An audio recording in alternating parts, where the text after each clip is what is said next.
আমরা জানি না রমজান কেন, রমজান কেন এটা জানি না, রমজানের অর্থও জানি না। রমজান শারীরিকভাবে কতটুকু দরকার ছিল, আধ্যাত্মিকভাবে কতটুকু দরকার ছিল। শারীরিকভাবে কতটুকু দরকার ছিল এটাও জানি না, আধ্যাত্মিকভাবে কতটুকু দরকার ছিল এটাও জানি না। তিনভাবে কেন ভাগ করলেন এটাও জানি না। এই প্যাকেজ আমাকে কেন দিলেন এটাও জানি না। ওই যে বলছিলাম না, মানুষ সৃষ্টির ভিতরে সবচেয়ে প্রিয় আল্লাহর কাছে কে? কারা? মানুষ। মানুষের ভিতরে আল্লাহর কাছে সবচেয়ে প্রিয়, সবচেয়ে নামী, সবচেয়ে দামি কে? উম্মতে মুহাম্মদ। উম্মতে মুহাম্মদী, উম্মতে মুহাম্মদী আল্লাহর কাছে সবচেয়ে প্রিয়।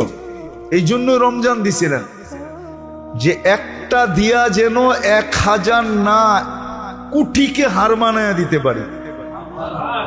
কিয়ামতের দিন শুধু তোমাদের একটা দেখামো তো 1.25 লক্ষ উম্মত হার মাইনা যাবে, বলবে না এদের সাথে আমাদের তুলনা হয় না, এদের সমান আমাদের সম্ভব না, এদের সাথে আমাদের হিসাব কিতাবে মিলবে না।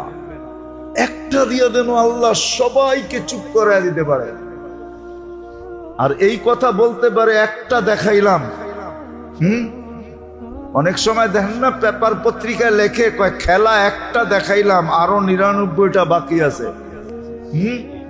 কি দেখেন না পেপার পত্রিকায় মাঝে মাঝে লেখে, মিডিয়ায় দেখেন না? না মনে হয় বোঝেন না আমার কথা, ইশারা ফিশারা বোঝেন না। বাইঙ্গা তো কওয়া যাবে না, বাইঙ্গা কইলে আবার খবর আছে, ঠিক না? হ্যাঁ, এই জন্য ইশারায় আল্লাহ বলে এরকম একটা কিয়ামতের দিন দেখায় দিব, শুধু রোজা সারা দুনিয়া মাইনা নিবে যে একটারই এই অবস্থা, বাকি 99টার অবস্থা কি হবে।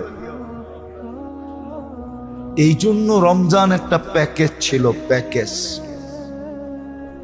কিন্তু আফসোস, আফসোস, জাতির দিকে দেখলে, দেশের দিকে দেখলে, মানুষের দিকে দেখলে কাঁদতে মনে চায়, কাঁদতে, চিৎকার দিয়া কাঁদতে মনে চায়।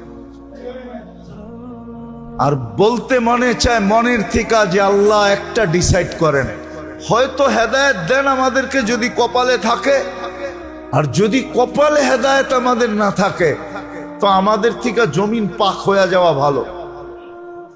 জমিন পাক হয়ে যাওয়া ভালো, ভালো, জমিন পাক হয়ে যাওয়া ভালো, ভালো, পাক হয়ে যাওয়া ভালো। নাইলে এরকম পরিবেশ কেন হবে? 2-4টা দেখাইলে আবার অনেকে রাগ হয়ে যাবে। যেই খেজুর আজকে কিনতেছেন ওইটাই আপনি 2 সপ্তাহ পরে কিনেন, দেখবেন দাম পড়ে গেছে। একই ইনপুটের মাল, একই ডিউটি দিয়ে আনছে, কিন্তু এখন থেকে দাম অর্ধেক কমে যাব। যেটা এখন 2200-2300 টাকা দিয়ে কিনেন ওটা আপনার ডাইকা কইব 1800 টাকা, নাইলে 1300 টাকা, নাইলে 1500 টাকা। 10 দিন পরেই ডাকবো। ওই যে খেজুর আলারা আমারে দেখতেছে বড় বড় চোখ কইরা,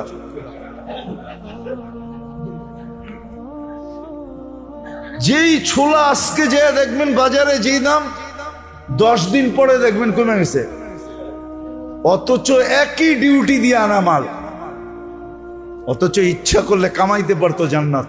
ওর জান্নাত দরকার নাই। যেই জাতির জান্নাত দরকার নাই, মাগফিরাত দরকার নাই, জাহান্নাম থেকে মুক্তি দরকার নাই, যেই জাতির জীবনের রিকভারির দরকার নাই, ওই জাতির জন্য ভূমিকম্প তো কম, উপর থেকে তো পাথর বর্ষিত হওয়া দরকার। ভূমিকম্প তো কম, ডেলি 14 বার আসলেও কম হবে ওই জাতির জন্য। যে জাতি মাগফিরাত চায় না, আল্লাহর মাফ চায় না, আল্লাহর কাছে মাফ চায় না, যে জাতির পুরাটাই করাপশন আর করাপশন, দুর্নীতি আর দুর্নীতি, পুরা বডি তো পুরা গায়ে ক্ষতে বড়া, মলম দিমু কোন জায়গায়, পুরোটা জাতি তো এরকম। ফুটপাতে পয়সা 20 টাকার ইফতারি পর্যন্ত বেচতে পারে না, ওইখানেও চান্দা দিতে হয়। এমন না যে রোজার মাস নিলাম না, গরিব কিছু করে খাক, 2 টাকার সবজি বেচা খাক, ওই জায়গায় ডাব বেচতে যায়, ওইখানেও চান্দা দিতে হয়। কি মিডিয়া সিডিয়া দেখেন না আপনারা চোখে কিছু? ওই জাতির উপরে ভূমিকম্প কম। আমি তো বলি উপর থেকে নিচের থেকে ভূমিকম্প, উপর থেকে পাথর বর্ষিত হওয়া দরকার, তাইলে যদি এই জাতি ঠিক হয়। যাদেরকে জান্নাত দিতে চান, জাহান্নাম থেকে মুক্তি দিতে চান, যাদের গুনাহ মাফ করতে চান, যাদেরকে ইফতারির সময় ডাইকা ডাইকা 70 লাখ মাফ করেন, ওই জাতি যদি মাপ পাইতে না চায়, নিজের অবস্থা এরকম বানায়, তোর জন্য ভূমিকম্প কি? সব কম্প হইলে তারপরে ঠিক হবে, এর আগে ঠিক হবে না।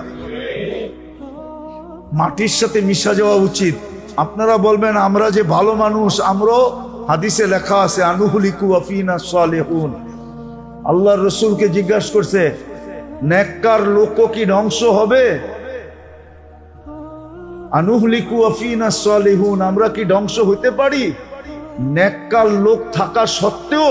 তো আল্লাহর রসুল বলছে, ইদা কাসুরাল খাবাস, খারাপ লোকের সংখ্যা যখন বাড়বে তো নেককার লোকেরা পর্যন্ত ধ্বংসপ্রাপ্ত হয়ে যাবে। এদেরকেও আল্লাহ অবশ্য এদেরকে পুরস্কার দিবে। নেককার লোক থাকলেও কোনো অসুবিধা নাই, নেককার সহ দোষা যাবে। এই জন্য বোঝেন ভালো মতে, আজকে দ্বিতীয় রমজান, প্রথম জুমা, ভালো মতে বোঝেন, ফিরেন, তওবা করেন।